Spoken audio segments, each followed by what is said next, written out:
I'm here to talk to you about Indian education, higher education in particular. But I'm actually going to start with demography. How many of you here are under 35? Okay, that seems pretty representative of the country. 65% of India is under 35. How many of you are under 25?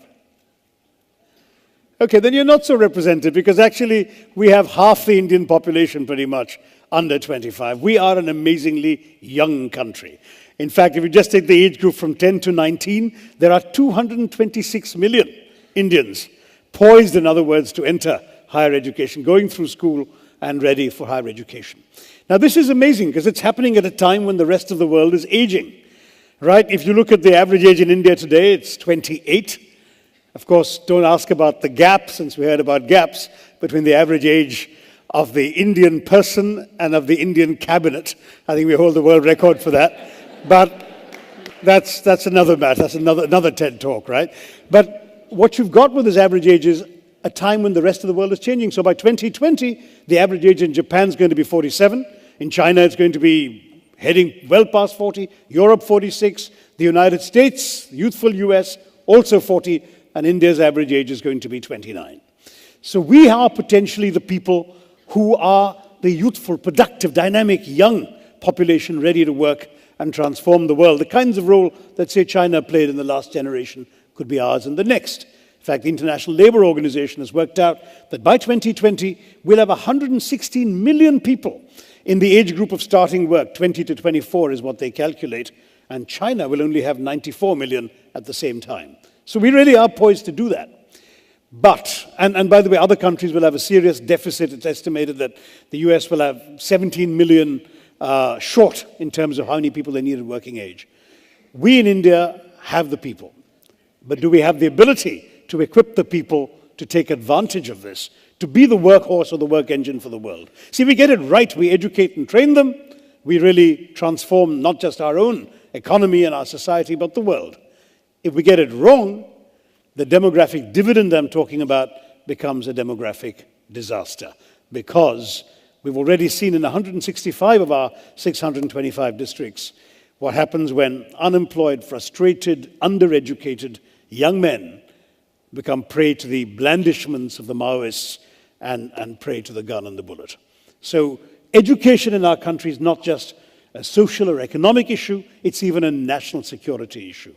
We've got to equip our people to take advantage of what the 21st century offers them. Now, this is the story in a nutshell. 4 E's. Expansion was our first priority in education. Why? Because the British, and I won't even ask if any of you here, left us in 1947 with a 16% literacy rate. Okay, there were only 400,000, 4 lakh students in the entire country in higher education. We had 26 universities, fewer than 700 colleges. So obviously expansion was essential. We've gone right from that 16% to 74% literacy today. We've gone from 26 universities to 650 universities. We've gone from those 400,000 students, 4 lakh students, to 20 million students in higher education today. And we have 35,000 colleges as well, instead of the 700 colleges we had then. So expansion's taken place. We've also had to fight for the second E of equity, that is, including the excluded from education, trying to reach out to the unreached, the people who didn't get a fair shake in education for reasons they couldn't help. Gender, an obvious reason. When we had that 16% literacy rate, you know what the female literacy rate was? 8.9% at the time of independence. Just 1 out of 11 Indian women could read and write. Caste, region, religion, all sorts of people got left out the system. We had to bring them in. And that became a big challenge and a priority for education. In getting those 2 things more or less right, I don't know how well we did on the third E, which is the E of excellence. Obviously, you need quality. And we set about setting up institutions of great quality in our country. The IITs are a good example. In fact, it's part of Jawaharlal Nehru's vision that the IIT in Kharagpur was established back in 1956, the year I was born, and it was done on the site of a British detention center, the Hijli Detention Center. So a symbol of political oppression became instead a symbol of hope, of technology, of looking to the future. But for the IITs, the IIMs, a few good institutions, I'm sure you can all pick your few around the country, these have tended to be islands of excellence floating on a sea of mediocrity. The average Indian higher education institution is simply not of the quality that you and I, all of us in this audience, would like to see. And that ties into the fourth E that I've added to this catechism: employability. Talk to employers, talk to CEOs. What do they tell you? That they're simply not satisfied with the quality of the graduates they're getting. Even in the T of TED, the technological area, engineering graduates, have 500,000 engineering graduates a year. But if you talk, for example, to the Federation of Indian Chambers of Commerce and Industry, they did a survey, 64% of employers are not satisfied with the quality of graduates they're getting. Some companies are running essentially re-education places. Infosys has a gigantic campus in Mysore, and it's not on-the-job training, which big companies tend to do. It is, in fact, really a full year's education for the people they've already hired to make up for the deficiencies of what they've learned and not properly learned in college. Now, that's the scale of the challenge that we face. What are we doing about it? A great deal needs to be done. Of course, we are trying to put in kids into the system at an early age. The RTE, the Right to Education Act. If kids were out of school in the old days, it was their parents' fault. Today, if they're out of school, it's the state's fault. The government is committed to actually getting them an education. We've got more and more money being pumped in by the system at all levels. For example, many of you may have gone to prestigious universities. Lots of people in India don't. They go to state universities, which are grossly underfinanced. We've come up with a scheme to pump central money into the state universities so they actually have resources to do something with the students they have there. Money isn't the whole answer. There is an entire challenge in terms of addressing things like the gender gap. That's a gap that, despite what the earlier speaker said, we don't want to embrace, right? It's a gap we must overcome. Right now, women's literacy is 66%, better than the 8.9, but still means that, 1 out of every 3 Indian women still can't read and write. We have to overcome that. We need to catch the ones who've been left out of the net. Adult literacy, huge challenge. I went off to a village in Tamil Nadu, not far from Kanjivaram, and I met women who in their 50s and 60s were learning to read and write. And people think sometimes, what's the point? Some of their own family members, their husbands think, what's the point? The answer is it changes their lives. It empowers them in real ways. I spoke to a woman called Chitra Mani, who told me, proudly wrote her name in Tamil on a piece of paper. And I said, so what does being able to read and write mean to you? And she said, now I can see the destination of the bus where it's going. I don't have to ask somebody where that bus is going. I know where I can go. When I get to the big city of Kanchipuram, I can read the street signs. I can find where I need to go. I don't feel helpless anymore. That kind of that empowerment is what literacy gives people in a very fundamental and real way. And we're trying to do that, of course, for those who've dropped out early on in the days before we got to that 74%.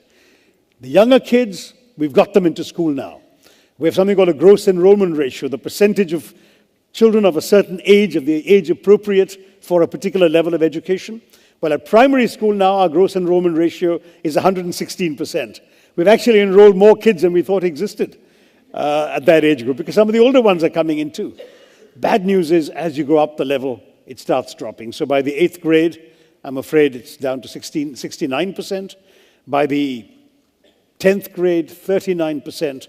And by college, our gross enrollment ratio is about 18% against a global average of 29%. So clearly, we still need to do more. Our expansion hasn't gone enough. We haven't managed to get everyone to stay in the system. Some of them actually need vocational training.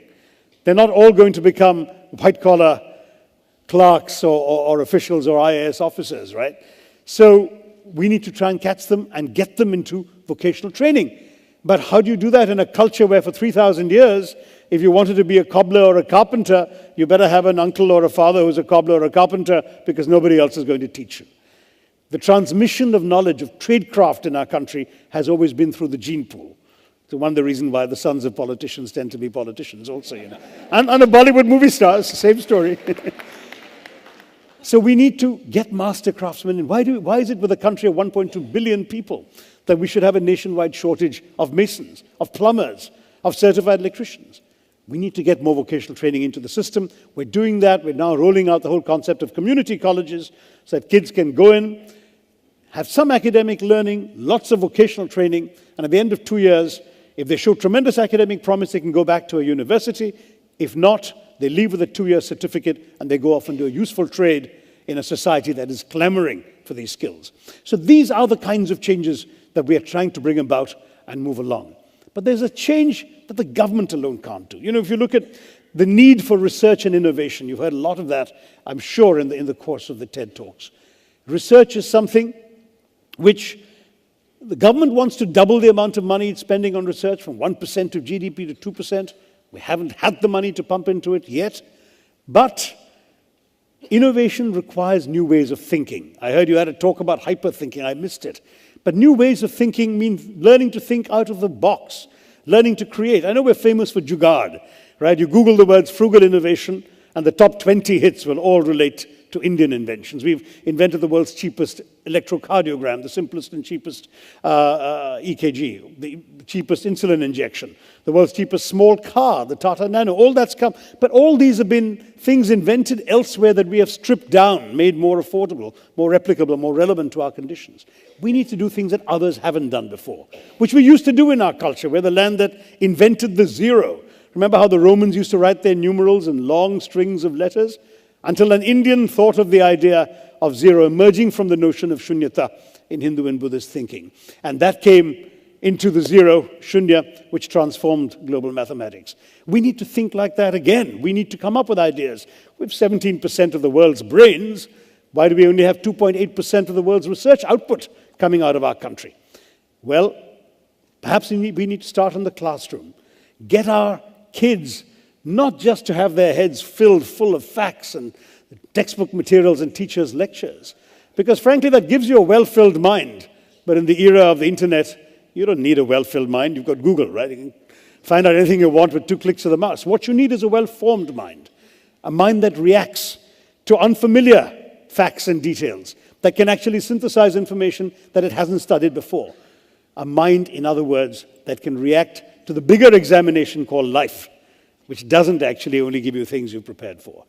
And for that, you need a mind that's shaped by original thinking, a mind that doesn't just ask the teacher why, but why not.